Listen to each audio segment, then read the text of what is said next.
Hello students, today we will discuss the equation of motion by graphical method. Here we have taken the graph between velocity and time. Here at point A, initial velocity at t equals to 0. इस A point के ऊपर initial velocity u है और time period 0 है.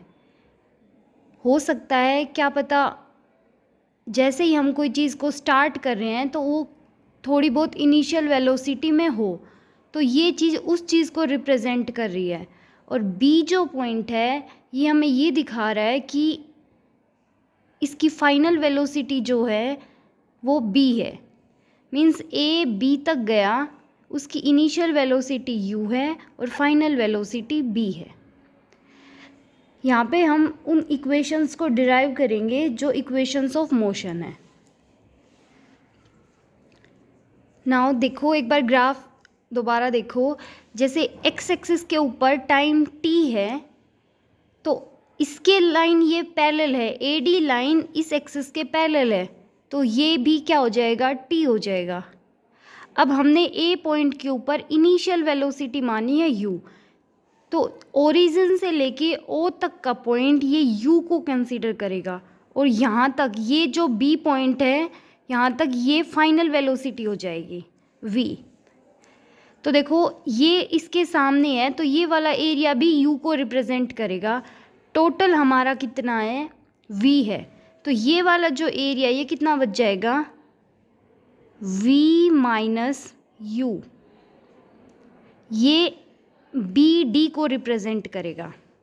Means ये velocity B D को represent करेगी we minus you.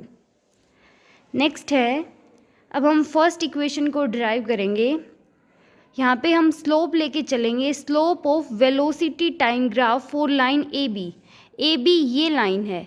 Slope क्या होता है, परपेंडिकुलर बाय बेस. अब यहाँ पे जो परपेंडिकुलर होगा वो क्या होगा, बी डी.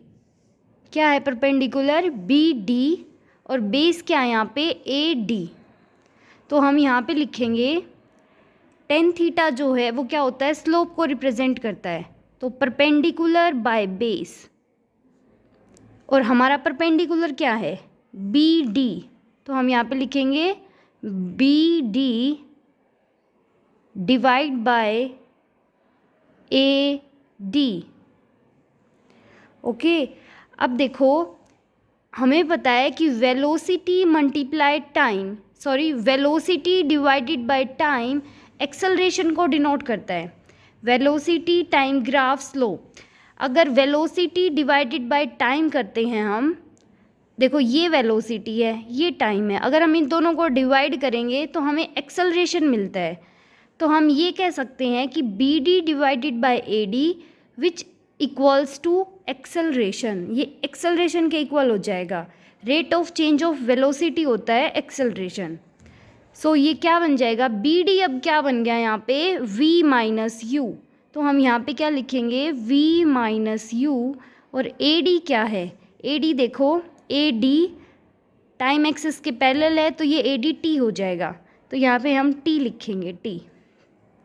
तो क्रॉस मल्टीप्लाई करेंगे तो A T equals to V minus U, V equals to U plus A T.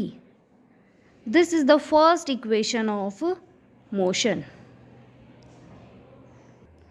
अब हम सेकेंड इक्वेशन देखेंगे. By using area under the line A B of velocity time graph. देखो इसके अंदर अब हम क्या करेंगे कि एरिया लेंगे. तो देखो ग्राफ देखो आप, यहाँ पे देखो इस लाइन के नीचे एरिया ये है, तो इसके अंदर एक तो ट्रेपीजियम है कंप्लीट, एक या फिर रेक्टेंगल बन रही है और एक ट्रायंगल बन रही है. ए बी डी एक क्या है, ट्रायंगल है, ट्रायंगल है. और ये जो नीचे वाला पोर्शन है ए ओ सी डी, ये क्या है, एक रेक्टेंगल है. तो अब हम एक बार तो हम ट्रेपीजियम वाले एरिया से निकालेंगे इक्वेशन, एक बार हम अलग अलग को ऐड करके निकालेंगे, तो हमें सेकंड और थर्ड इक्वेशन मिल जाएगी.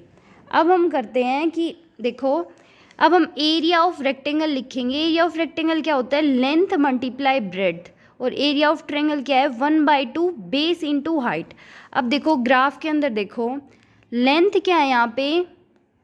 देखो ये लेंथ है, ये ब्रेड्थ है, तो ये लेंथ कितनी हो जाएगी? t, और ब्रेड कितनी हो जाएगी? u। तो हम यहाँ पे लिखेंगे ut प्लस 1/2 बेस कितना है?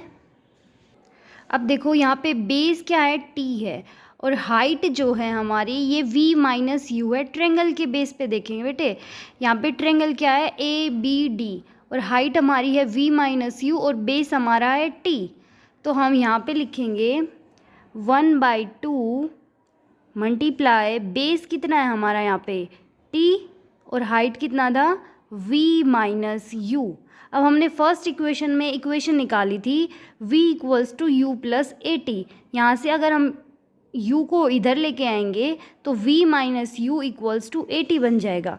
तो हम v माइनस यू की वैल्यू ए टी पुट कर देंगे, ये यहाँ पे t एज इट इज़ आ जाएगा। तो एरिया जो है वो, एरिया को हम s से डिनोट करेंगे। तो s इक्वल्स टू, s यहाँ पे क्या रिप्रेजेंट कर रहा है? डिस्टेंस को रिप्रेजेंट कर रहा है कि इतना डिस्टेंस कवर किया है। तो s equals to U T plus half A T square. Now we will do third equation by using area of trapezium. Area of trapezium equals to 1/2 sum of parallel sides into height. अब देखो sum of parallel sides, हम graph देखते हैं।